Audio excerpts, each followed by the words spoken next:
김종배 시선 집중. 네, 여러분 안녕하십니까? 김종배입니다. 자, 오늘부터는 토요일에도 우리 애청자 여러분들과 아침을 함께합니다. 가을 개편에 따라서 시선 집중 주말판을 선보이게 됐는데요. 주말판의 이름은 바로 토닥토담입니다. 왜 이런 장명을 했는지는 좀 이따 말씀을 드리도록 하겠고요.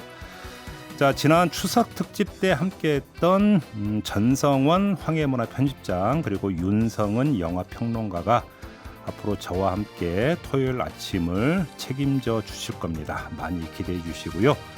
오늘은 곽상도 의원 아들의 50억 퇴직금 이슈를 통해서 다시금 부각되고 있는 공정과 능력주의, 이것이 현실과 허구에서 어떻게 다뤄지고 있는지 좀 살펴보도록 하겠습니다.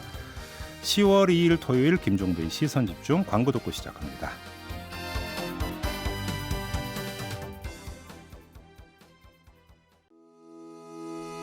시선집중은 촌철님들의 다양한 목소리를 기다립니다. 짧은 건 50원, 긴 건 100원인 문자메시지 샵 8001번, 스마트 라디오 미니와 유튜브 라이브로도 시선집중과 함께하실 수 있습니다. 믿고 듣는 진품시사 김종배의 시선집중.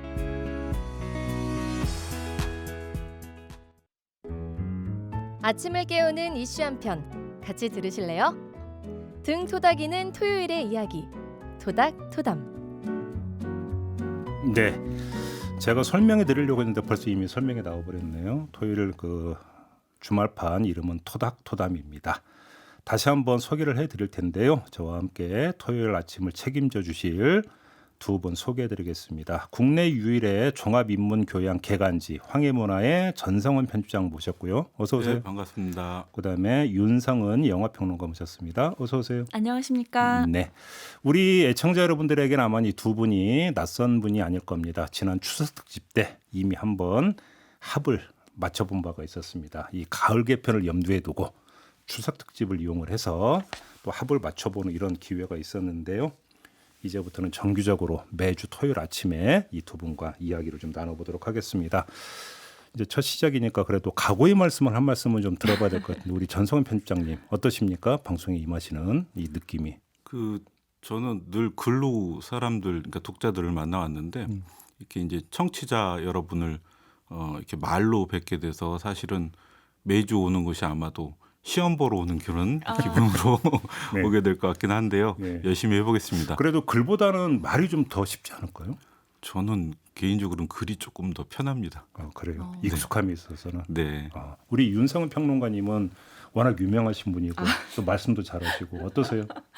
아니, 별로 유명하지도 않고 말도 잘 못하는데 그 정말 파일럿 프로그램 하고 나서 정규 편성되는 그런 기쁨을 제가 네. 연예인은 아니지만 네, 그런 맛본 것 같고 네, 앞으로 이 시간이 굉장히 기대가 될 것 같습니다. 그러니까요. 이게 뭐 아무래도 이제 그래도 이제 그 주말판 얘기를 하지만 또 이제 시사 프로이다 보니까 세상 돌아가는 뉴스 속에서 좀 우리가 함께 이야기할 수 있는 주제를 좀 뽑아서 여기에 여러 가지 이야기를 섞어서 좀 편하게 좀 말을 풀어가 보자. 그다음에 이것이 좀 우리 인생 사는 이야기하고 좀 연결됐으면 좋겠다라고 하는 바라는 게 너무 많죠. 네. 그죠?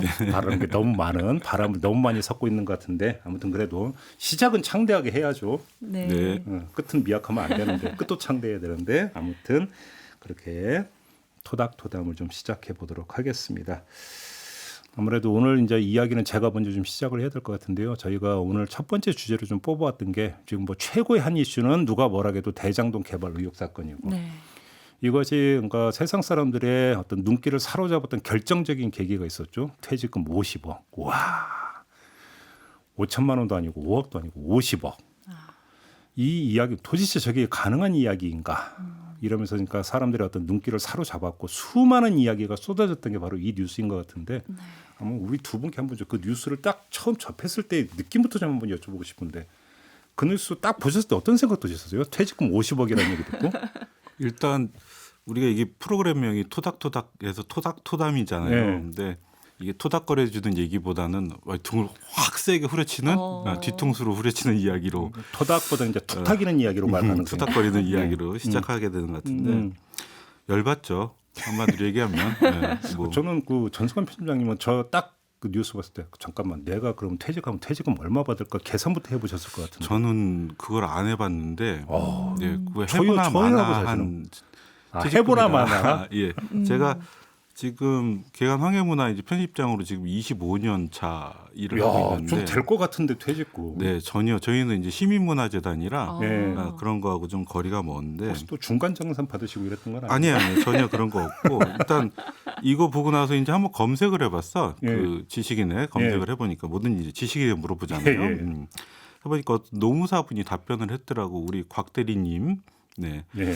이렇게 받을 수 있느냐? 월급이 한 230에서 380만 원 정도인데 예. 그러면 퇴직금도 한 2,500 정도 되어야 된대요. 그렇죠. 네. 근데 그 200배를 받았으니까 네. 이게 그 퇴직금 순위를 누가 또 매겨서 밝혀놨더라고. 그 퇴직금 순위가 있었어요. 예, 10위 안에 아마 드는 걸로 이렇게 네. 나왔더라고요. 그러니까 그럼 1등부터 9등은 이제 보통 이제 재벌 그룹의 그렇죠. 임원님들 네. 뭐 이렇게 네, 되겠죠. 네. 와, 음. 그러니까 재벌 임원급 대리가 되는 거군요. 그렇죠. 근데 우리- 사실 제일 열받는 건 지금까지 우리가 이제 산업재해에 관련해서 여러 가지 그러니까 법도 만들고 중대재해기업처벌법 같은 것들 논란이 많았잖아요. 네. 근데 이 사람은 뭐 신청도 안 했는데 우리 곽 대리님은 그냥 위로금으로 그리고 제가 정확하게 알고 있는 법상식인지 모르겠지만 이건 세금이 없습니다. 그렇죠. 예. 산재 위로금 그 보상금은 비과세죠. 그렇죠. 네. 그러니까 그것을 그대로 이렇게 하는 것도 보면 퇴직금 명목이 아니라 이렇게 나간 이유가 네. 세금을 안 떼기 위해서 한 어떤 편법이 아니냐 그런 생각이 들더라고요. 예. 우리 윤석원 평론가님은 딱 일감이 어땠어요? 그 뉴스 딱 접하시고 나서. 근데 저는 이제 뉴스를 볼 때 사실 분노 이전에는 이게 그냥 장르가 판타지인 거예요. 저한테는 이게 퇴직금. 말 된다. 예. 네, 판타지지 그러니까 진짜. 저 같은 예. 사람들한테는 퇴직금이라는 단어 자체도 먼데다가 저는 프리랜서기 때문에 저도 그래요. 네, 그렇기 때문에 근데 그게 50억 음. 진짜 뭐 5천만 원, 뭐 5억도 아니고 음. 50억이라는 건 그래서 이제 좀 찾아봤죠. 근데 퇴직금으로는 5억이고 상여금이 45억이라고 하더라고요. 네. 다른 직원들한테도 그만큼의 상여금이 가는 것인가? 뭐 그 능력이라는 건 결국에 이제 아버지의 지위가 아닌가 이런 생각을 할 수밖에 없었고 네. 누가 봐도 상식적이지 않은데 정말 열받는다는 표현 쓰셨는데요. 이게 뭐 뇌물수수 혐의로 고발된 사건이라서 대가성이 입증되지 않으면 사실 또 그냥 덮어지는 사건이더라고요. 그 우리 윤석원 평론가 판타지라고 딱 비유해서 딱 맞는 표현인 것 같은데요. 판타지잖아, 판타지. 악몽이죠. 악몽입니까? 네. 바로 여기서부터 이제 오늘 이야기를 시작을 해야 되는데 제가 까먹은 게 있네. 이제 본격적으로 이야기 시작하기 전에 저희가 잠깐 그 전해드릴 말씀이 있는데 지금 이 방송 시선집중 주말 방송 오늘 첫 시작인데요. 이 방송을 듣고 계신 분들 본방사수 인증 문자를 보내주시면 추첨을 통해서 커피 쿠폰을 쏜다고 합니다. 저희 PD가 커피 쿠폰을 쏜다고 하니까 문자 바로 보내주시면 커피 쿠폰이 날아갈 겁니다. 물론 모든 분들한테 다 드릴 수는 없고 저희는 뭐 상여금 뭐 퇴직금 50억 이렇게 못 받는 곳이기 때문에 추첨을 통해서 몇 분에게만 보내드린다고 합니다. 자, 이 점 전해드리면서 본격적인 이야기를 좀 시작을 해야 될 것 같은데요. 근데 여기서 뽑아내야 되는 게 이 그 곽상도 의원의 아들 곽병채 씨가 그 다음에 뭐라고 주장을 했냐면 여기서부터 이야기가 좀 시작이 돼야 될 것 같은데 저는 너무나 치밀하게 설계된 오징어 게임 속 말일 뿐입니다. 이렇게 이야기를 했습니다. 오징어 게임 속 나는 말일 뿐이다. 자, 요즘 뭐 전 세계를 강타하고 있는 넷플릭스 드라마 오징어 게임을 소환을 하면서 그 속에 말이라고 했는데 윤성은 평론가님 네. 말이 맞습니까? 이 사람이? 어떻게 봐야 됩니까? 네, 일단은 그래도 좀 소개를 해드려야 될 것 같아요. 워낙 뭐 요즘 정치권에서 이 오징어 게임이 그 자기 편한 대로 계속해서 이렇게 인용이 되고 있는데 네. 한국 넷플릭스 오리지널 드라마죠. 오징어 예. 게임. 예. 한국 드라마 최초로 미국 넷플릭스 콘텐츠 이용 순위 1위를 기록한 작품이고 한국에서는 초반에 좀 호불호가 갈렸던 것 같아요. 뭐 지금도 좀 그 논란은 계속되고 있는데 해외에서는 뭐 반응이 폭발적이라고 할 수가 있습니다. 네. 아무래도 이 데스 게임 장르를 생각해 보면은 지금까지 나왔던 작품들이 한국에서보다는 해외에서 더 인기가 많았던 것 같아요. 좀 글로벌 시장에 더 맞는 그런 컨텐츠라는 점이 아마 뭐 이런 차이의 어떤 근원인 것 같고요. 네, 456억 원이라는 거액이 걸린 어떤 데스 게임에 456명이 초대를 받죠. 이 사람들은 이제 사회에서 아주 큰 빚에 시달리고 있는 절박한 사람들인데요. 처음에는 뭐 게임을 하면 돈을 준다는 말에 혹해서 응하게 되는데 첫 번째 게임에서 이게 이제 지면 바로 총살을 당하는 죽음의 게임이라는 것을 알게 됩니다. 네, 무궁화 꽃이 피었습니다가 저렇게 무서운 게임인지는 네, 처음 첫 알았어요. 번째 게임이 네. 바로 이제 죽음을 당하게 되기 때문에 처음에는 과반수 이상이 게임을 멈추자고 동의해서 세상 밖으로 나가는 기회도 얻게 되지만 결국에는 사회에서 이미 회생이 불가능하다라는 사실을 다시 한번 깨닫고 다시 게임을 하기 위해서 대부분의 사람들이 돌아옵니다. 뭐 이렇게 이제 이야기가 계속해서 진행이 되는데요. 뭐 이 드라마의 인기는 기본적으로 이제 자본주의 하에서 인간의 가치가 상실된 어떤 현실을 적나라하게 보여주는데 네. 뭐 주제 의식도 그렇지만 기이하면서도 또 중독성 있는 어떤 스타일도 이 드라마의 인기 요인이라고 할 수 있을 것 같습니다. 그러니까 기생충과 좀 마찬가지의 요인들이 작용을 하고 있는데요. 그렇죠. 뭐 많은 콘텐츠들이 이런 이야기, 이런 비슷한 주제를 다루고 있지만 또 효과적으로 얼마나 그 주제를 전달하고 있느냐 하는 부분에서 또 이 드라마가 가진 강점이 분명히 있을 것 같습니다. 예, 곽병철 씨가 이제 본인을 오징어 게임 속 말이라고 이제 네. 그 스스로 표현했기 때문에 지금부터 그 이야기를 좀 하긴 할 텐데 네네. 우리 그 전성환 편집장님 오징어 게임 다 보셨어요? 네, 다 봤습니다. 그래요? 네. 그리고 이 우리 곽 대리님, 예. 네, 그냥 곽 대리님이라고 부를게요. 예. 그 저는 너무나 치밀하게 설계된 오징어 게임 속 말일 뿐입니다. 이게 곱씹어 봤어요. 처음에 딱 들었을 때는 무슨 뻘소리야 뭐 이런 생각이 들었는데 곱씹으면 곱씹을수록 맞는 말을 했네. 오, 맞는 말이라고요? 네, 저는 맞는 말이라는 생각이 들어요. 그건 이제 어떤 점에서? 이야기하면서 차차 제가 왜 그렇게 생각하게 되는지 말씀을 드릴 테고 일단은 저는 개인적으로 이 오징어 게임 보면서 여러 가지 지금 우리 윤성원 선생님 말씀하신 거 저도 다 동의하면서 들었는데 그 데스 게임 장르의 형식을 빌린 한국형 재난 드라마의 성격을 갖고 있다라고 보고 있고요. 그다음에 이제 데스 게임 장르가 사실 외국에서 이 매니아층이 있잖아요. 꽤나 두터운 매니아층이 있는데 그러다 보니까 점점 게임의 규칙을 아주 그러니까 그 두뇌 게임 형식으로 복잡하게 꽈붙는단 말이에요. 그런데 이 경우에는 이래서 이제 데스 게임 장르 매니아들은 싫어하는데 오히려 굉장히 누구에게나 쉽게 다가갈 수 있는 게임 규칙이야. 그러니까 저희 연배, 그러니까 윤성원 선생님 빼고 우리 두 사람 연배에서는 비슷합니다. 뭐 큰 차이 없습니다.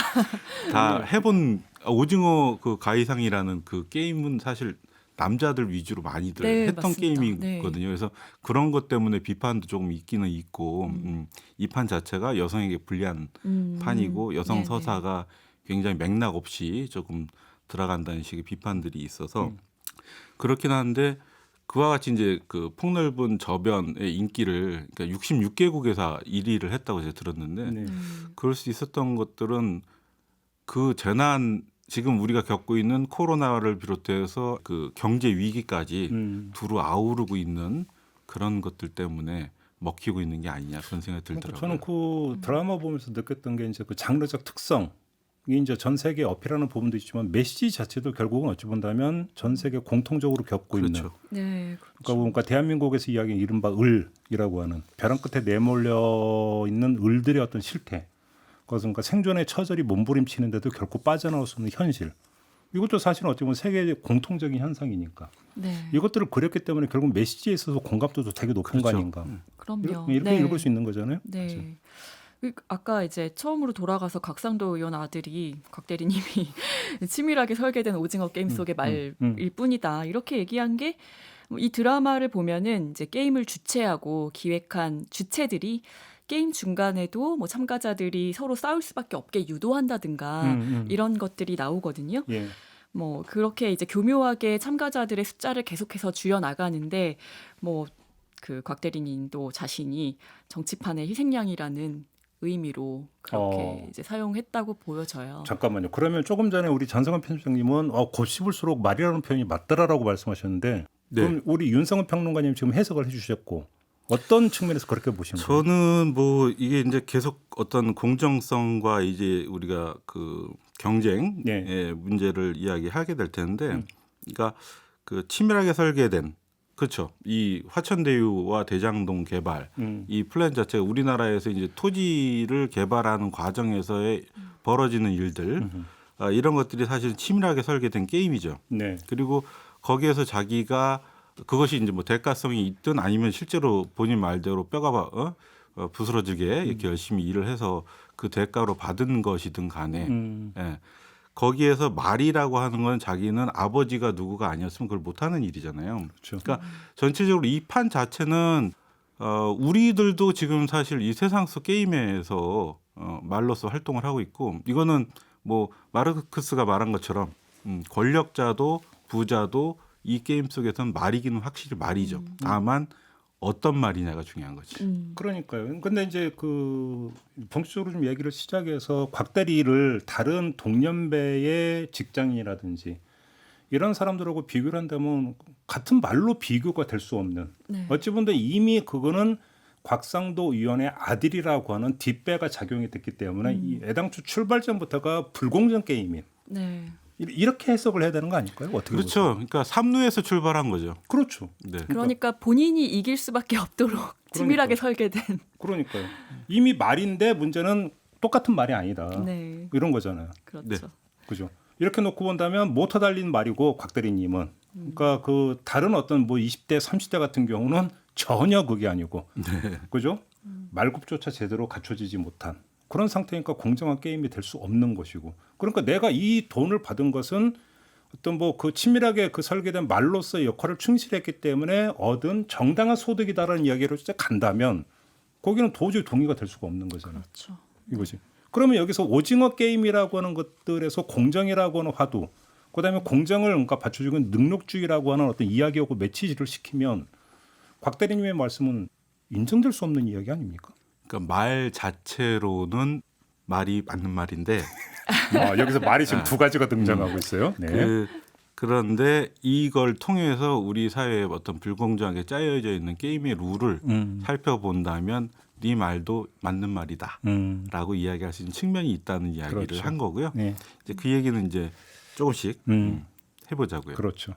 근데 일단 우리 오징어 게임 이야기 시작하니까 오징어 게임 이야기를 조금만 좀 더 해보면 네. 거기서 456명이 겨루는 그 게임이 과연 공정한 게임이었을까요?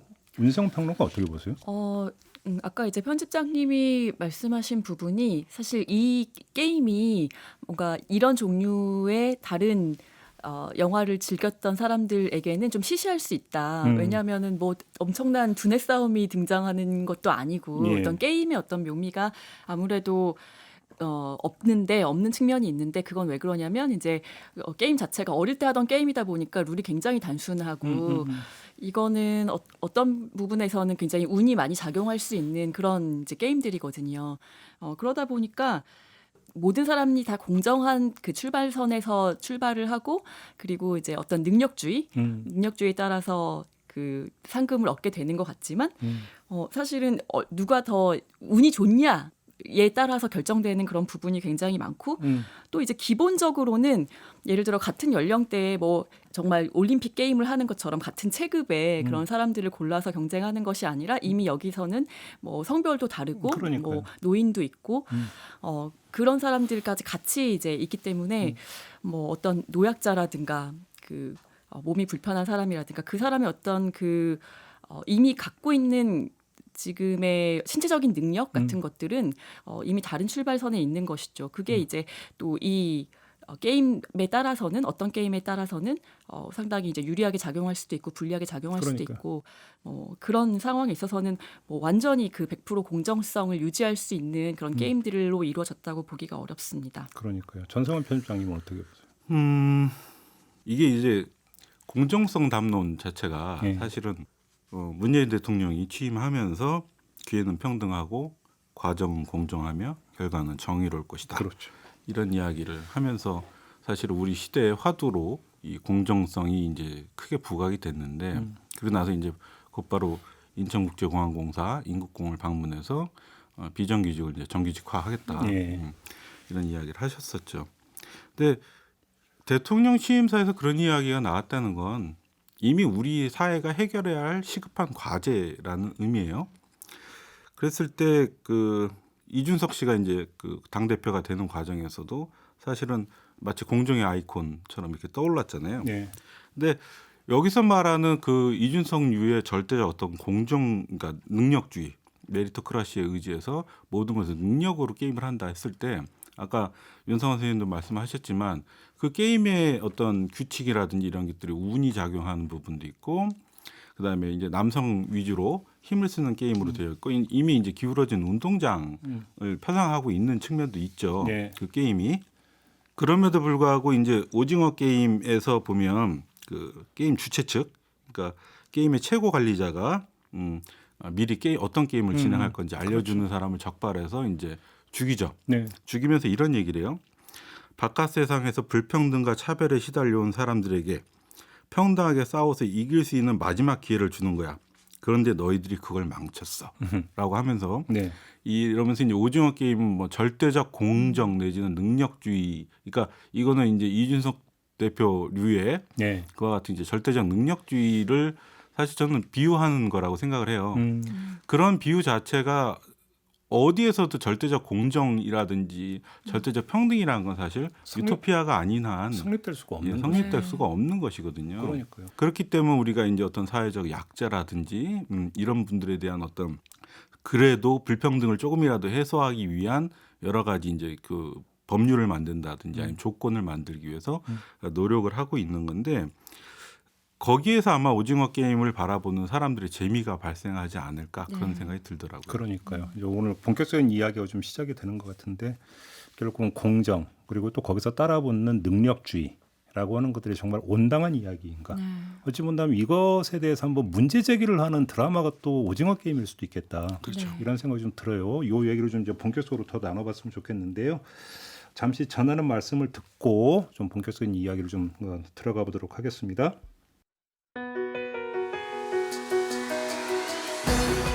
함께 가야 할 길을 묻습니다. 김종배의 시선 집중.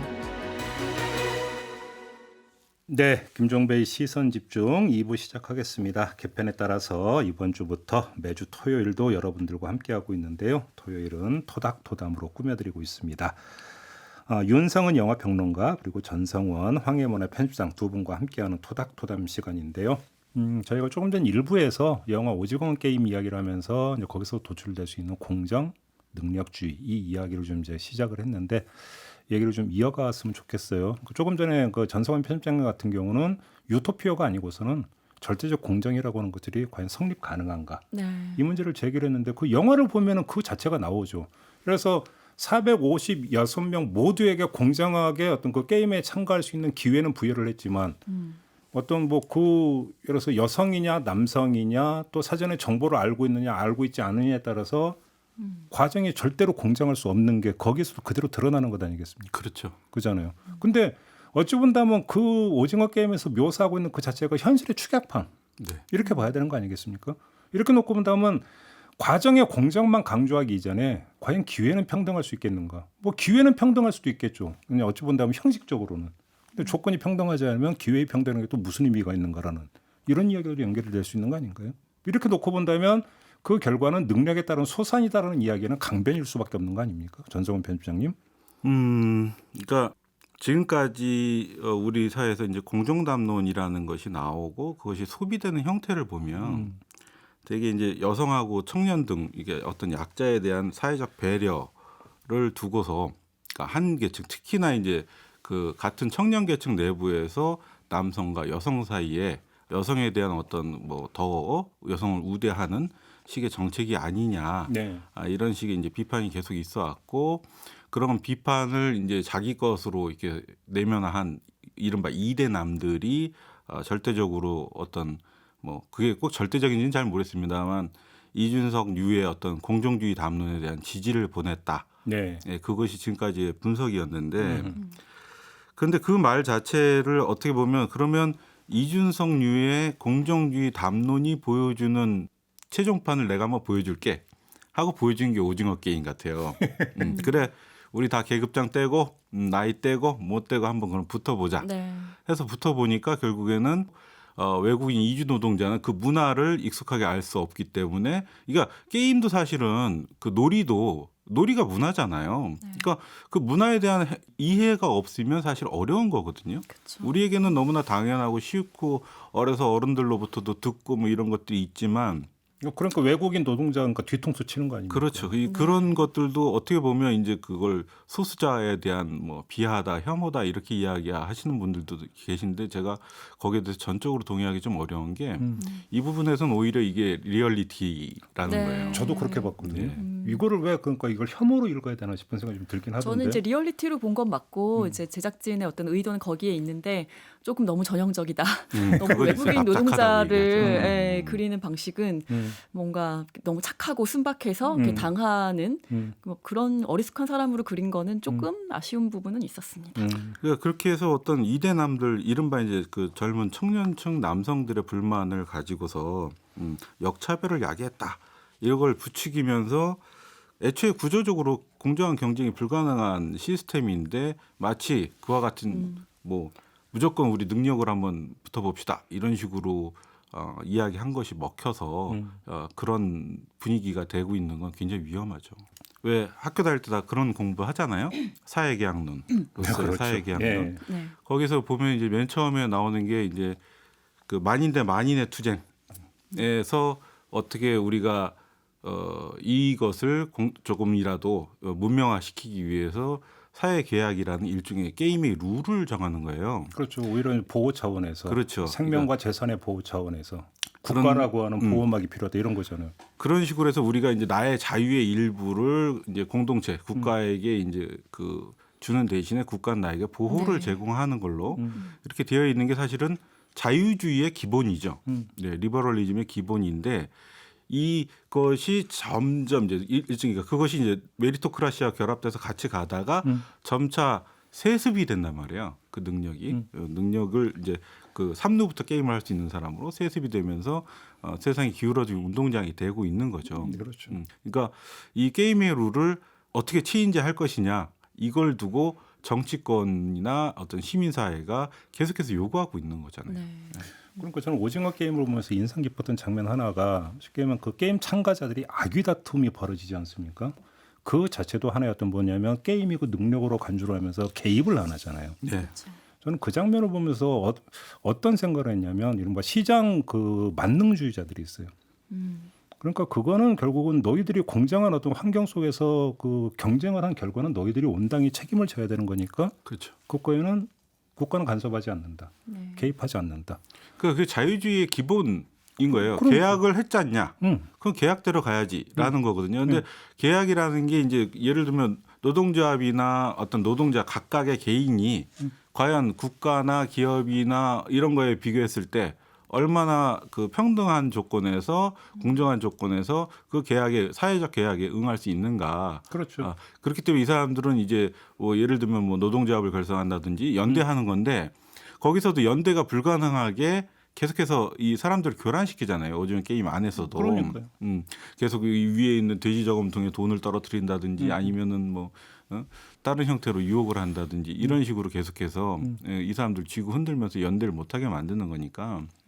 그러니까 우리가 이제 보통 을이라고 이제 통칭을 하지만 네. 을 안에서 다시 상대적 갑을 병정이 다시 칭의가 이루어지는 거고. 그렇죠. 네. 근데 이것들을 무시하면서 결국은 어떤 형식적 공정만 담보되면 된다라는 것 자체가 네. 어때면 을 사회 안에서 상대적 갑의 논리일 수도 있는 거잖아요.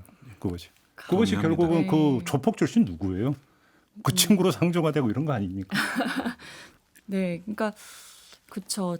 신자유주의 시대에 네. 뭐 CF의 당신의 경쟁 상대는 누구입니까? 이런 CF 우리가 봤잖아요. 네. 그러니까 그런 걸 보고 이제 자라나면은 결국에 계속해서 뭔가 경쟁에서 이겨야 되고 더 우월해야 되고 그렇기 때문에 모든 것을 그냥 자연스럽게 받아들이지 않고 이 사회는 공정하게 경쟁의 기회를 줬기 때문에 나는 거기서 이겨야지 승자가 될 수 있고 예.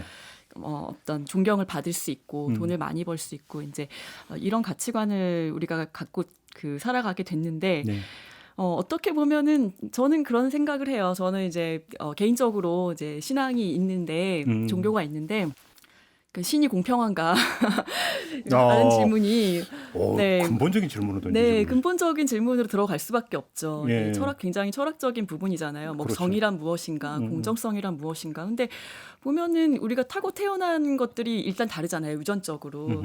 그렇기 때문에 뭐 어릴 때부터도 나는 정말 죽어라고 노력해도 수학에서 100점을 못 맞는데 어떤 친구는 너무 쉽게 절대 나보다 한 10분의 1밖에 공부 안 하는 것 같은데도 좋은 성적을 얻는단 말이죠.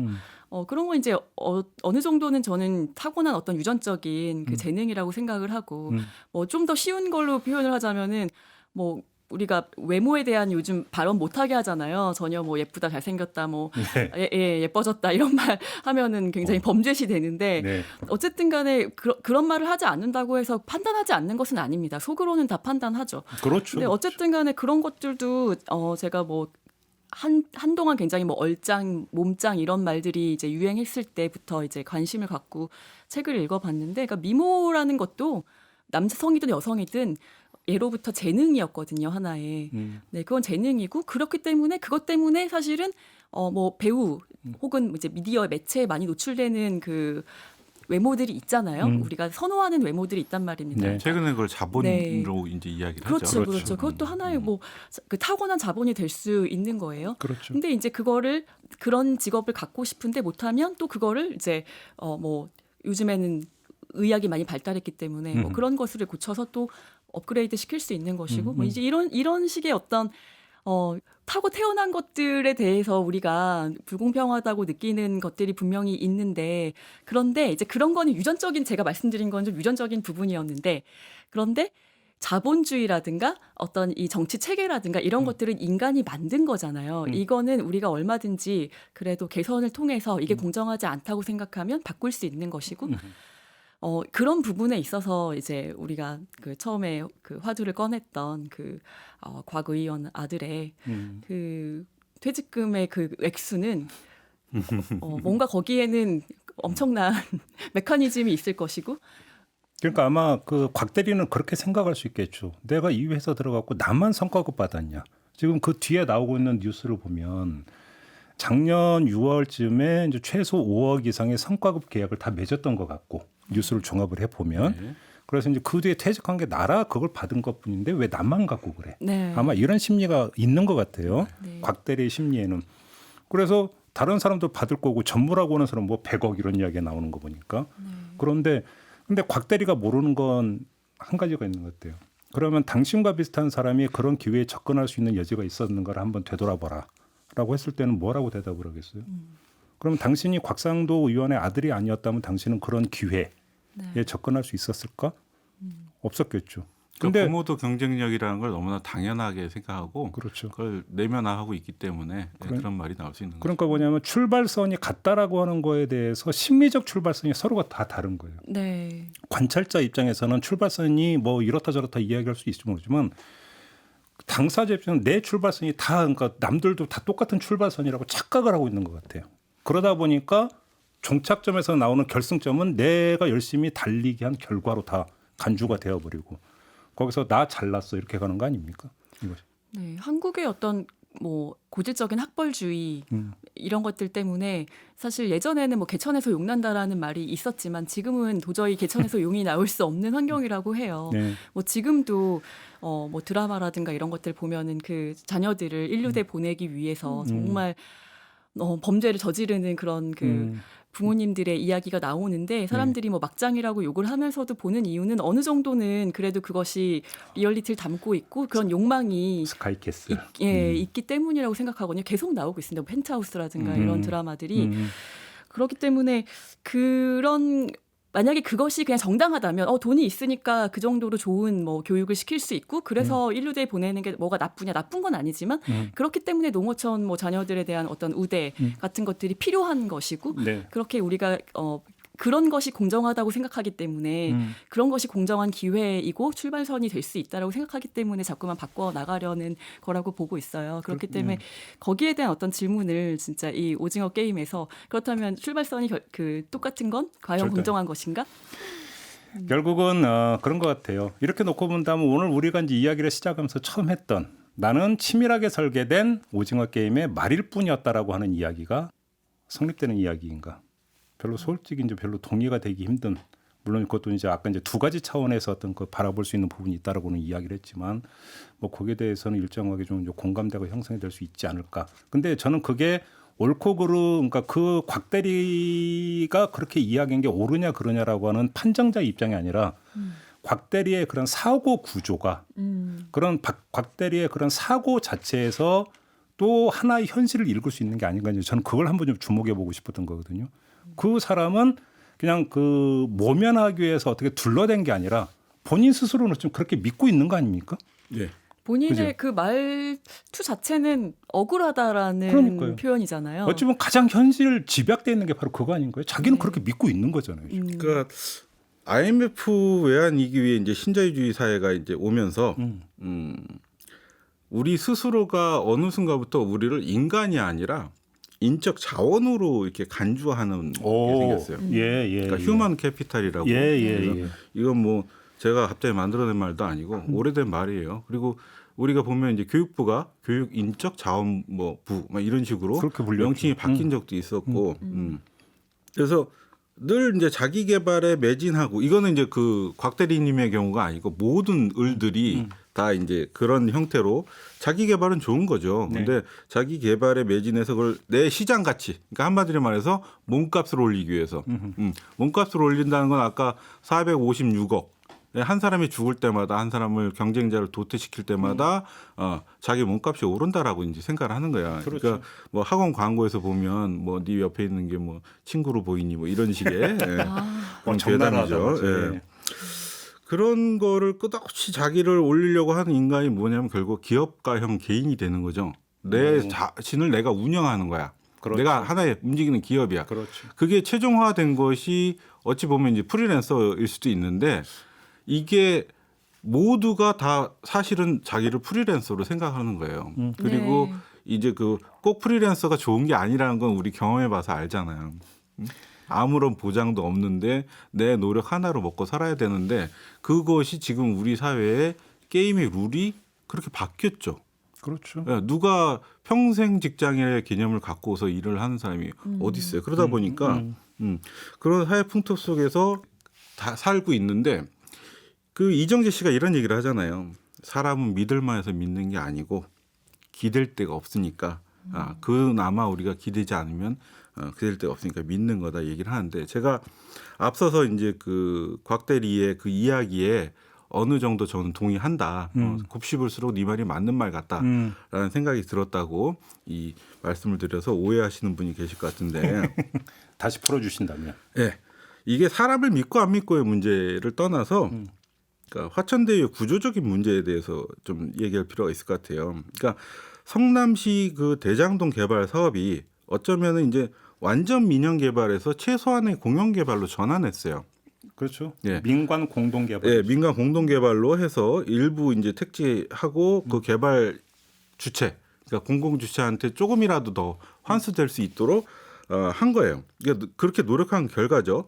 근데 문제는 그렇게 노력을 했음에도 불구하고 이렇게든 저렇게든 결국에 그 사람들이 다 가져가더라. 네. 예, 이게 바로 치밀하게 짜여진 오징어 게임의 판인 거죠. 그런 의미에서. 네. 그리고 뭐 이재명 후보는 이에 대해서 여러 가지 이야기들 지금까지 해왔는데 아마도 그런 방식의 개발이 최종적으로 문제가 될 수 있다. 그러니까 문제가 된다는 건 뭐냐면 아무리 그걸 막으려고 노력을 해도 막을 수 없다는 사실을 아마도 우리나라의 지방자치제를 하고 계시는 책임자분들은 거의 다 알고 계실 거예요. 우리 같은 사람은 그런 내용을 너무 복잡하고 지금 뉴스로 따라가기에도 급급하지만 그분들 머리 쓰는 거 보면 이미 다 판 짜놓고 다 어떻게든 자기 앞으로 돈이 오게 되어 있는 거죠. 그러니까 그 자체가 기울어져 그렇죠. 있는 운동장인 거예요. 그것도 되게 잘 설계되어 있는 것일 수도 네, 있죠. 이미 다 그렇게 설계돼 있는데 그럼에도 불구하고 민선 단체장들이 그런 식의 공영 개발을 지금도 계속 하고 있거든요. 그러니까 우리가 왜 이렇게 비싼 부동산에 눌려서 이렇게 살고 있지? 결국에는 형님들의 네트워크 그걸 통해서 돌고 돌아서 지금 우리 전성원 편집이 더 큰 얘기를 해주신 거죠. 그러니까 뭐냐면 이전에 게임의 룰이라고 하는 것은 완전 민간 개발로 가가지고 다 그렇죠. 먹던 예. 다 막던 이런 시절이었는데 이거는 뭔가 좀 불공정하고 문제가 있다고 해서 어떻게든지 간에 그거를 제동을 걸기 위해서 완전 그렇다고 공영 개발은 또 권력이 받고 있었기 때문에 예. 그잖아요. 거기서 이제 그 최대치라고 해서 이제 가져갔던 것이 민관 공동 개발이었는데 네. 그것이 일정하게 제동을 걸고 진척된 것이라고 이제 믿고 추진을 했다는 거잖아요. 그게 사실일 거라고 생각해요. 저는. 이재명 당시 성남시장 그리고 계속 일관되게 하는 이야기를 보면 이재명 후보는 이제 그것이 잘된 결정이었다. 믿고 있는 것 같고 또 그런 부분도 분명히 있고요. 최선의 근데 결정이었겠죠. 결과적으로 놓고 보니까 그럼에도 불구하고 또 뒷구녕에서 그 민간 개발 추진했던 사람들이 또 할 건 헐짓 다 하고 있었더라. 네. 네. 또 이런 이야기가 되는 거니까 그런 점에서 잘 짜여져 있었다라는 이야기는 또 다른 각도로 또 얘기가 될 수가 그렇죠. 있는 부분들. 네. 아마 지금 전성원 편집장님이 이제 그 말씀을 좀 해주시고 있는 것 같아요. 근데 모든 것이 어떻게 다 공정한 상태에서 시작되는 게 일단 불가능하지만 만약 가능하다고 하더라도 또 그걸 이제 악용하고 거기서 반칙을 하는 사람들은 항상 있기 때문에 네. 어떤 사회든지 뭐 오징어 게임에서도 뭐 어쨌든 이들이 출발선이 공정하다고 믿고 공정한 기회가 공정성이라고 믿고 이제 시작을 한 이 게임에서 결국에 그 어떤 사람은 또 주최 측의 한 무리들과 손잡고 미리 게임을 다음 게임을 이제 예측 알 수 있게 하는 그런 반칙을 저지르지 않습니까? 이제 이런 사회 모든 사회에서 그런 일들은 가능하기 때문에 거기에 대한 어떤 또 제재라든가 이런 것들이 마련되어야 되는데 자꾸만 지금 이것이 완벽하다라고 이제 믿는 것, 어떤 질문을 던지지 않는 것, 어떤 문제가 발생할 수 있는지에 대해서 거기에 대한 대비책을 세워놓지 않는 것이 계속해서 이런 문제점을 야기시키는 것 같아요. 저는 인상적으로 봤던 게 그 중에서 이제 게임을 하나를 지르고 도대체 이게 뭐야 갖고 거의 패닉 상태에 빠져 있다가 투표를 통해서 게임을 종료를 시키고 네. 집으로 돌아가지만 결국 또 엄혹한 현실 앞에서 다시 돌아오잖아요. 이 과정만 놓고 보면 이건 되게 냉소적일 수 있는 거잖아요. 그렇죠. 그 스토리 자체가 그 니네가 아무리 발버둥 쳐봤자 네. 너희들은 결코 거기서 벗어날 수 없어. 결국은 여기서 딱 멈추는 이야기거든요. 네. 이 이야기는. 그래서 아니 그 다음 또 얘기하면 안 되나. 아무튼 시즌 2가 나오는지 안 나오는지 만약에 시즌 2가 나온다라고 한다면 바로 이 다음이 이야기되는 건지 안 되는지가 제가 볼 때는 아주 중요한 포인트일 것 같다. 좀 저는 개인적으로 그 생각도 들었거든요. 또 그러면 거기서 개인이 그럼 뭘 할 수 있는가? 이 문제를 그럼 봉착하는 거잖아요. 그러니까 이 드라마 놓고서 잔인하다라는 얘기 많이 하는데 네. 저는 딴 게 잔인은 그러니까 유혈이 낭자하고 이래서 이게 그렇다라기보다는 지금 이제 우리 사회자님께서 말씀하신 어떻게 보면 그런 부분이 진짜 그렇죠. 잔인한 부분 그거죠. 같아요. 예. 그러니까 오징어 게임 주인공 이제 성기훈 이정재 씨가 맨 처음에 들어서 한 게임이 무궁화 꽃이 피었습니다라고들 생각하지만 사실은 딱지치기를 먼저 했어요. 그 전에 그렇죠. 지하철역에서 네, 그 공유 씨 만나서 딱지치기를 하는데 그 딱지치기 비법이 있는데 근데 제가 하면 잘할 수 있는데. 어쨌든 그 10만 원 빵 애들 얘기로 10만 원 빵 이제 딱지치기를 하는데 뭐 룰이 간단해요. 상대의 딱지를 뒤집으면 10만 원을 내가 주겠어. 근데 그걸 못 뒤집으면 당신 나에게 10만 원을 주면 됩니다. 그렇죠. 하고 이제 굉장히 공정한 게임이잖아. 그렇지만 이정재 씨는 가진 돈이 없었단 말이에요. 그러니까 어떻게 해요? 딱지를 그 잃을 때마다 맞죠. 예, 뺨을 한 대씩 맞잖아요. 그러다가 자기가 드디어 한 판 이겼어. 그리고는 이번에 자기가 그 한 대 한 대 치려고 하니까 손을 딱 잡고 10만 원을 손에 딱 그러니까, 쥐어줍니다. 그러니까. 그러니까 뭐냐면 돈이 나은 거죠. 사실은. 네. 그 저는 그 장면 굉장히 잔인하고 네. 그러면서 이제 공유 씨 대사가 뭐냐면 몸으로 때우면 됩니다. 하면서 맞아요. 그 네. 10만 원 못 주니까 이정재 씨 딱일 떼면서 그렇게 이야기를 하는데 음. 그 456억을 그 타잖아요. 결국에 한 사람이 따지고 보면 456명의 생명이잖아요. 그게 생명값이죠. 예, 네. 피값인데 그 이때 우리가 이제 정의의 문제를 물어보지 않을 수가 없을 것 같아요. 네. 그래서 그 인국공 사태 또는 이제 그 계약직 교사를 정규직화할 때 반발이 굉장히 심했거든요. 그러니까 보면 아까 이제 말씀하신 것 중에서 을들도 네. 여러 층위가 있거든요. 네. 예, 여러 층위가 있는데 우리가 흔히 얘기할 때 과거에 그 노동자 그러면 사실 그냥 노동으로 단일하게 보았는데 지금은 정규직과 비정규직으로 이게 갑과 을로 그 안에서도 구분이 된단 말이죠. 그리고 이게 이제 그때 나온 이야기들 중에서 시험을 치러서 오지 않으면 공정한 게 아니다라고 이야기를 해요. 그래서 과연 그럼 이 시험이 공정하냐 우리가 묻지 않을 수가 없거든요. 그러니까요. 네. 근데 실제로 그 보면 상장사 530곳 중에서 공채로 신입사원 뽑는 데는 비율이 40%가 안 됩니다. 그러니까 나머지는 경력직을 뽑아요. 왜 경력직을 뽑냐면 신입사원 뽑아서 교육시키는 비용을 내기 싫은 거예요, 기업들이. 그 내기 싫어서 경력직을 뽑는 거잖아요. 그러면 그 신입사원 교육 비용은 누가 부담하냐? 사회가 부담하는 거예요. 사회의 작은 중소기업이나 아니면 그렇죠. 다른 기업에서 이미 교육시켜놓은 인재를 자기네는 그 비용 안 내고 데려가는 거거든요. 더 나가서 가정이 부담을 하는 거고. 그렇죠. 예. 그리고 뭐 보면은 우리나라의 특징 중에 하나가 너무 시험 만능주의, 학벌주의예요. 그러니까 해외 사례들을 좀 봤을 때 경력을 굉장히 높이 치거든요. 좀 전에 제가 이제 경력직 사원 우대한다고 이야기했는데 실제로 보면은 그 호주 같은 경우에서는 직업훈련기관에서 한 3, 4년 정도 교육받으면은 대학의 학사학위에 준하는 걸로 자격을 이렇게 인정을 해주기도 하고, 그 다음에 이제 다른 나라 영국하고 독일의 경우에도 노동 현장에서 일한 경력들을 준학위 정도로 인정을 해줘서 학위 과정에 적용하고 있거든요. 근데 우리나라에서 좋은 대학을 나왔다, 어떤 걸 했다. 지금 아까도 말씀하셨지만 가정에서 그 비용을 부담하거나 아니면 우리가 파일럿 한 명을 키울 때 비용이 얼마 든다고 얘기하잖아요.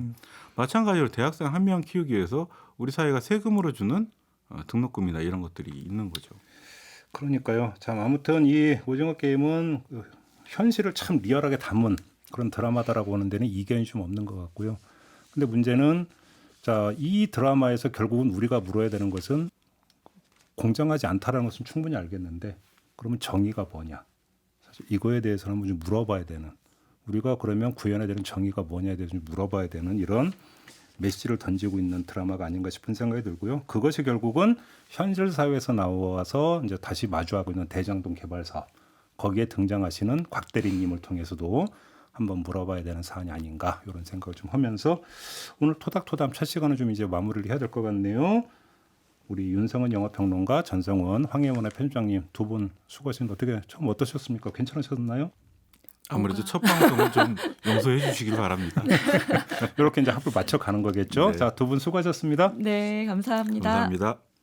네, 새로 선보인 김종배의 시선집중 주말판 토닥토담 첫 시간 이렇게 마무리하도록 하겠습니다. 우리 애청자 여러분들 어떻게 들으셨는지 궁금한데요. 조금씩 호흡과 서로 맞춰가고 좀 더 가다듬는 시간이 되지 않을까 이렇게 기대를 하면서 첫 시간 마무리하겠습니다. 저 물러가고요. 다음 주 월요일 아침에 다시 인사드리겠습니다. 고맙습니다.